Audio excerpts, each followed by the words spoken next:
Donc là, je vous donne la part à Véronique, qui elle est dans le combat aussi depuis des années, d'accord, et qui en plus travaille avec Stan Maillot, pour ceux qui connaissent l'affaire Stan Maillot, d'accord.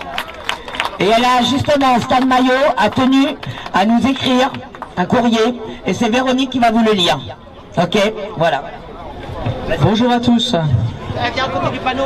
Voilà, donc moi... Viens à côté du panneau. Ah oui, voilà, il y a le panneau.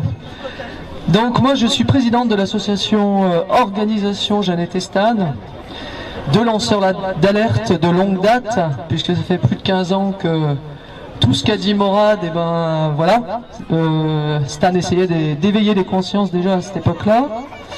Sinon, moi je suis une maman qui n'a pas revu, j'ai pas réussi à les protéger, je n'ai pas revu mes enfants depuis 17 ans. Voilà, donc placement inversé, vous déposez une plainte, classement sans suite, psychiatrie, très dangereuse pour les enfants, sauf les enfants des autres, puisque je suis enseignante. Voilà. Et donc au début on ne comprend pas bien pourquoi ils vous laissent votre métier, parce que... Et en fait si, c'est simple, c'est que vous avez des pensions alimentaires gigantesques à payer, vous avez... Tout le monde vous tombe dessus, ce qui est bien que de 2003 à 2009, bah, vous risquez de devenir SDF. Voilà. Sans compter que vous avez vos pneus crevés à peu près toutes les semaines, les pare-brises brisées, les boîtes aux lettres ouvertes, le courrier ouvert, voilà, ils s'acharnent. Tout à l'heure Laetitia pourra en témoigner parce qu'elle est malheureusement encore en plein dedans. Et j'ai eu la chance, la grande chance en 2011 de rencontrer Stan, qui parcourait la France pour prendre simplement le témoignage de, des mamans comme moi, qui étaient victimes de la protection institutionnelle de la pédocriminalité en France. Voilà, donc moi, vous tapez Véronique Tizy, et ben, vous trouvez ma vidéo. En 45 minutes, j'explique voilà, tout ce qui s'est passé, avec un expert auprès des tribunaux qui a expertisé ma petite de 2 ans, qui a été mise en examen en 2008 pour détention d'images pédopornographiques et à qui il n'est rien arrivé, forcément.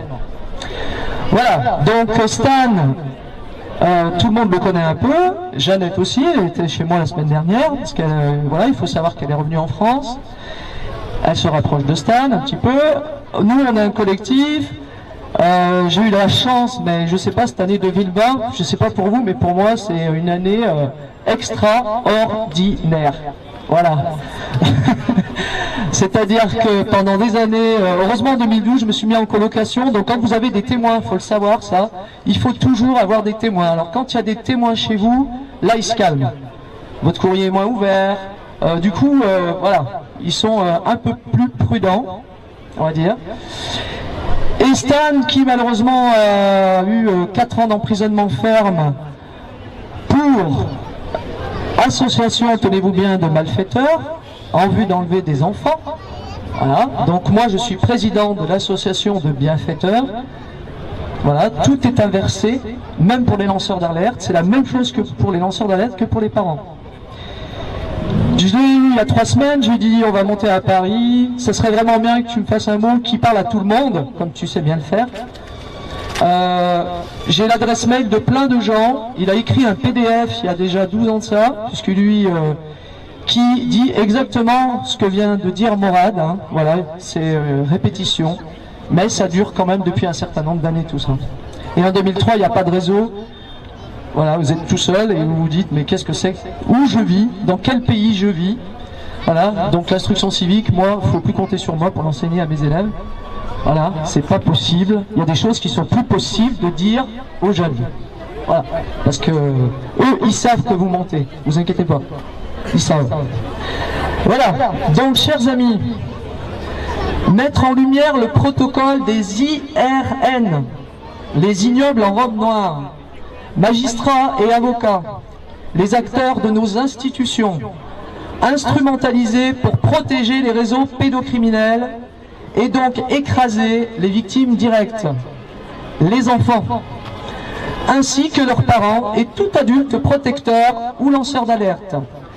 C'est plus que nécessaire, c'est même notre devoir, que de mettre en lumière tous ces réseaux. L'utilité de votre démarche aujourd'hui est bien d'enfoncer le clou sur le caractère généralisé de ces crapuleries institutionnelles et donc d'alerter une fois encore la collectivité. Nous avons trop de témoignages bouleversants d'enfants et d'adultes brisés par ces fameux protocoles irréels, faisant intervenir les services sociaux, les pseudo-experts psychiatres, pour participer à l'étouffement de la parole de l'enfant et arracher l'enfant victime, l'enfant martyr, des bras des parents protecteurs, eux-mêmes persécutés. Ces parents protecteurs sont happés dans le piège sans fin de l'imposture judiciaire, se ruinant en frais d'avocat, de procédures pénales et civiles. Les IRN sont majoritairement membres actifs de ces réseaux de l'horreur, dont ils s'évertuent à protéger le secret. Nous avons collectivement affaire à des sujets ayant été initiés dès leur bas âge, suivant les protocoles dits MK Ultra ou Monarque, et assimilés, afin d'avoir pu accéder à ces fonctions clés. Parce qu'il faut savoir que moi, par exemple, en 2003, je sais qui a couvert, mon mari m'a dit « je suis couvert ». Je ne l'ai pas cru. Eh bien oui, il est couvert. Il se trouve que sa maman connaissait un président de conseil, très bien le président du Conseil général de la Loire, Saint-Étienne 42, qui était monsieur Pascal Quément depuis 25 ans. Et quand j'ai vu qu'en 2004, il devenait garde des Sceaux pendant l'enfer d'Outreau, j'ai vraiment cru que j'allais faire une syncope, quoi. Voilà. Alors, ces parents protecteurs... Voilà. Aussi, lorsqu'en 2006, les gendarmes de la brigade de Rivesaltes avaient refusé de prendre l'audition d'un enfant de 10 ans, au prétexte que ce qu'il décrivait était trop horrible. J'ai compris que la musique était écrite, parce qu'il faut savoir que dès le départ, moi j'ai très vite compris en 2003 que c'était écrit. Le protocole se met en route, et vous êtes foutus, mais vous voulez quand même vous battre, donc vous prenez 4 avocats, vous vous ruinez jusqu'à 2010. Voilà. Et tout le monde fait ça parce que c'est nos gosses, quoi.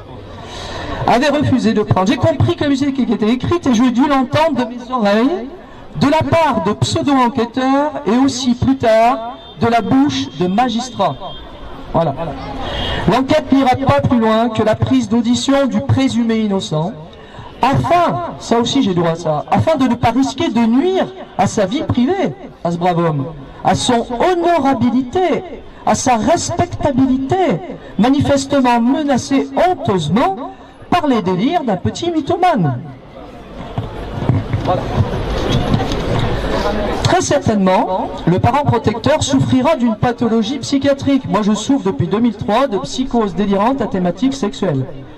Et je devrais être ou interné, ou je vais me suicider, parce qu'ils se couvrent. Hein. Quoi que vous faites, ils sont couverts. Voilà. Et qu'il sera lui aussi en plein délire.